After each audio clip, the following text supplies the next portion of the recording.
How to put the pictures in your TikTok comments. Hey guys, in this quick tutorial I'm going to show you that how you can put the pictures in your TikTok comments. So the steps are really easy and simple. So now let's get started.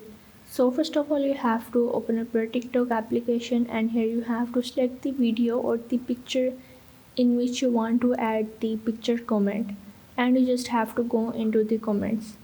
Now as you can see that if you go in the comment, here is the option to add any of the text or the emoji that you want to add. But in some cases you are also able to add the GIF in some videos.